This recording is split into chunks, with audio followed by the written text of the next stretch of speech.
Hello students, today will be discuss about uses of verb.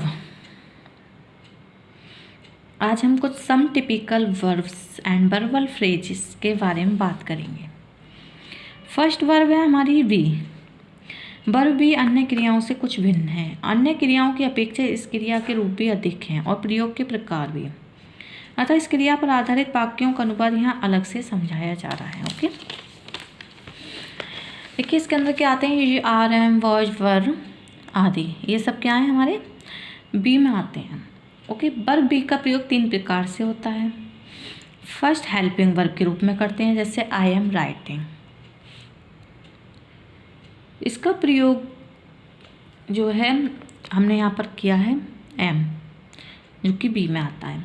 Second verb of incomplete prediction के रूप में, जैसे मैं अध्यापक हूँ, आई एम ए टीचर। वे भूखे नहीं हैं, दे आर नॉट हंग्री। इस टाइप से हम हेल्पिंग वर्ब के रूप में वी वर्ब का यूज कर सकते हैं। वर्ब ऑफ इनकम्प्लीट प्रेडिक्शन वाले वाक्यों में सबसे पहले सब्जेक्ट, बाद में वर्ब बी, अंत में नाउन, एडजेक्टिव या पास्ट पार्टिसिपल आता है। सेकेंड रूल है इसका, नेगेटिव सेंटेंसेज में वर्ब बी के तुरंत बाद नॉट या नेवर का प्रयोग करते हैं। थर्ड रूल, इंट्रोगेटिव सेंटेंसेज में वर्ब बी को सब्जेक्ट से पहले प्रयोग करते हैं और फ्यूचर टेंस में वाक्यों में केवल विल या शैल को सब्जेक्ट से पूर्व रखते हैं। प्रिंसिपल वर्ब के रूप में वी का यूज करते हैं, जैसे सभी लड़के कमरे में हैं, all the boys are in the room. यहाँ पर इसे प्रिंसिपल वर्ब के रूप में इसका यूज किया गया है। ओके, वर्ब बी का प्रयोग प्रिंसिपल वर्ब के रूप में ऐसे वाक्य में किया जाता है जिसमें किसी वस्तु के अस्तित्व के बारे में, यानी उसके होने या ना होने के बारे में बताया जाता है। ऐसे सेंटेंस में सब्जेक्ट पहले आता है। ओके, जिस वाक्य में सब्जेक्ट अनिश्चित होता है फिर उसकी चर्चा पहली बार की जाती है, उस वाक्य में सबसे पहले देयर, फिर वर्ब बी और अंत में सब्जेक्ट आता है। सेकेंड हमारा हैव, गेट, मेक, कॉज। अंग्रेजी में हैव, गेट, मेक, कॉज ऐसी 4 क्रियाएं हैं जिनके प्रयोग से करवाना, लिखवाना, पढ़वाना आदि हिंदी क्रियाओं का अनुवाद किया जाता है। जब हम स्वयं काम ना करके एक दूसरे से करवाते हैं तब इनका प्रयोग होता है। वर्ब हैव और गेट। हैव का साधारण प्रयोग क्या है? वर्ब हैव का साधारण प्रयोग कुछ विशेषता रखता है, इसे यहाँ समझाया जा रहा है। हैव का साधारण अर्थ होता है रखना। इसका सिंगुलर नंबर हैज तथा पास्ट टेंस हैड होता है। साधारण अर्थ में हैव का प्रयोग निम्न प्रकार से किया जाता है, जिससे इसमें क्या है, अफर्मेटिव में मेरे पास एक भी घर नहीं है, ये तो नेगेटिव हो गया। I have not even one house. Affirmative में ऐसा हो जाएगा, इसके 4 बच्चे हैं, ही हैज 4 चिल्ड्रन। इंट्रोगेटिव में क्या, उसके 2 पुत्र हैं, तो हैज ही 2 सन्स।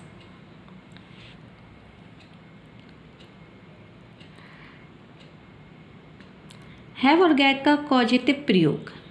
हैव और गेट एक दूसरे के स्थान पर प्रयोग किए जा सकते हैं। ओके, हैव और गेट एक दूसरे के स्थान प्रयोग किया जाए, जैसे ये काम किसी मजदूर से करवा लो, have this work done by some labourer. Okay, make और कॉज का कॉजेटिव प्रयोग मेक होता है किसी को विवश करने के लिए, जैसे उसने मुझे इस जमीन पर सुलवाया, तो he made me sleep on the ground. Have और गेट के बाद नाउन या प्रोनाउन आता है और फिर वर्ब की थर्ड फॉर्म, यदि काम करने वाले का नाम दिया हो तो उसे अंत में बाई से जोड़ते हैं।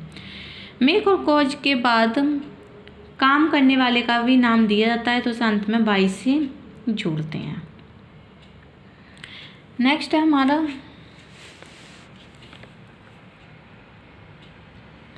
एंड। उन नेगेटिव और इंट्रोगेटिव सेंटेंसेज में हैव के साथ डू का प्रयोग नहीं होता जिनमें हैव के स्थायी अधिकार का बोध होता है, जैसे हैव ए, निम्न कंडीशन में हैव के साथ डू का प्रयोग होता है जब कॉजुअल पोजीशन का बोध हो, यानी मेरे पास आज रुमाल नहीं है, तो I don't have a handkerchief today, तो यहाँ पर हैव के साथ डू का प्रयोग किया गया है।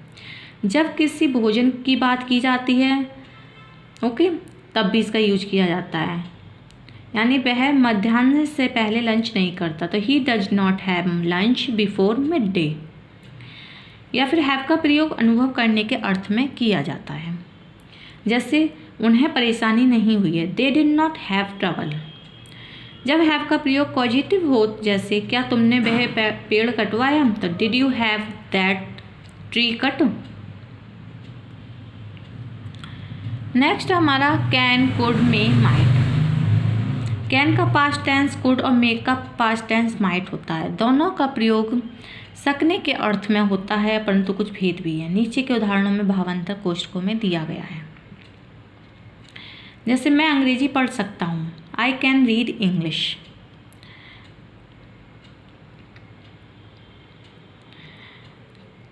वह आज आ सकता है, ही मे कम टुडे। यहाँ पर क्या है, मे का प्रयोग किया गया है।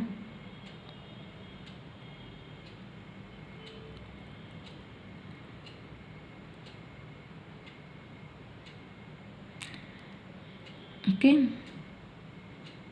उसने पूछा क्या वह अंदर आ सकता है, he asked if he might come in. यहाँ पर माइट का यूज हुआ है। नेक्स्ट है would, should, must, have to, ought to. इसका यूज वुड विल का पास्ट टेंस है और मुख्यतः इनडायरेक्ट स्पीच में प्रयुक्त होता है। आदत प्रकट करने वाले कार्यों के अनुवाद में इसका प्रयोग होता है, जैसे रिप दिन भर बैठा रहता है और स्वप्न देखता रहता है, तो इसमें क्या है,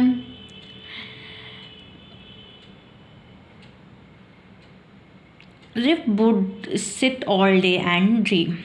शुड शैल का पास्ट टेंस है और इसे चाहिए के अर्थ में प्रयोग किया जाता है। ओके, सभी को सत्य बोलना चाहिए, all should speak the truth. Should के प्रयोग में विवशता की भावना सबसे ज़्यादा कम होती है। नेक्स्ट है मस्ट का पास्ट टेंस नहीं होता, इसे चाहिए रहेगा के अर्थ में प्रयुक्त करते हैं। ओके, ये कर्तव्य विवशता, आज्ञा, निश्चय ही प्रकट करता है। सबको समय पर आना चाहिए, all must come in time. Must में विवशता शुड से अधिक होती है, प्रायः बोलने वाले की ओर से होती है। सार्वजनिक आज्ञाओं में मस्ट का ही प्रयोग होता है। मस्ट में आवश्यक अर्थ सम्मिलित होता है, इसका प्रयोग पास्ट टेंस में नहीं होता। हैव टू का अर्थ पड़ता है, होता है और मस्ट के समान विवशता सूचक है। अंतर केवल इतना है कि हैव टू में विवशता बाहरी परिस्थितियों से उत्पन्न होती है, जैसे किसी से उस समय जाने के लिए कहना हो जबकि ट्रेन छूटने का सत्य निकट हो, तो इस प्रकार कहेंगे you have to go now.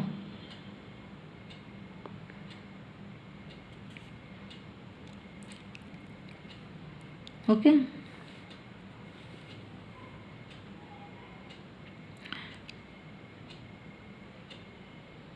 Next है ओट टू। ओट टू का अर्थ भी शुड मस्ट की भांति चाहिए होता है, परंतु इसमें शिष्टता एवं कर्तव्य का बोध होता है।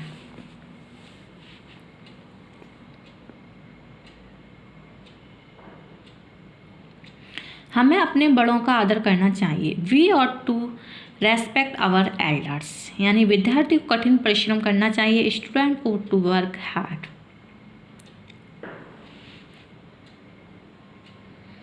नेक्स्ट है about to, begin to, used to, about to. About to को वर्बल फ्रेज न होते हुए यहाँ समझ लेना सुविधाजनक होगा। जिन क्रियाओं से बाली वाले जुड़ा होता है उससे पहले अबाउट का प्रयोग किया जाता है, जैसे वह नीचे गिरने वाला था, he was about to fall down, गाड़ी छूटने ही वाली है, the train is about to leave.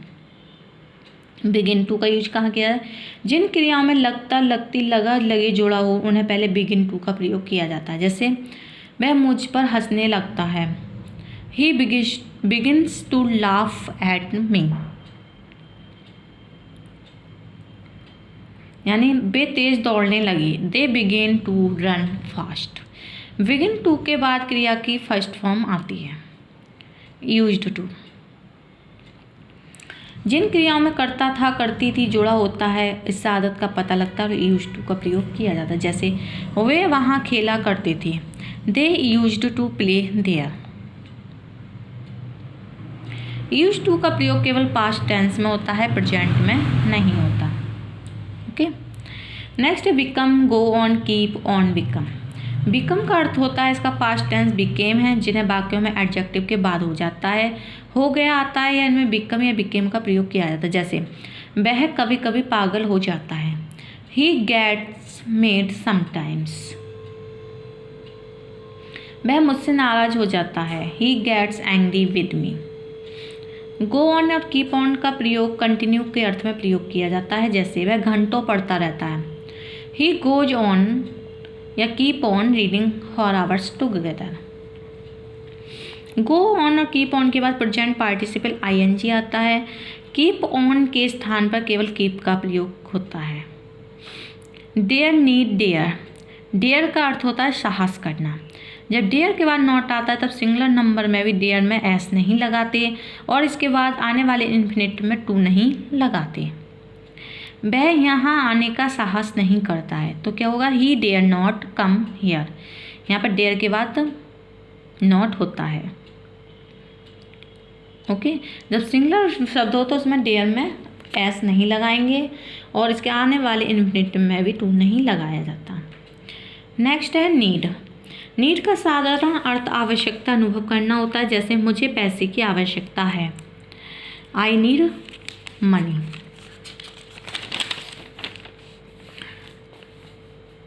परंतु अपने विशेष अर्थ में नीड विवशता का भाव प्रकट करता है और इस अर्थ में नेगेटिव और इंट्रोगेटिव सेंटेंस में नीड बिना एस लगाए सिंगुलर नंबर का काम करता है। जैसे उसे आने की आवश्यकता नहीं है, he need not come here. Interrogative sentence बनाने के लिए नीड का प्रयोग पहले किया जाता है। जैसे क्या उसे कानपुर जाना जरूरी है, need he go to Kanpur.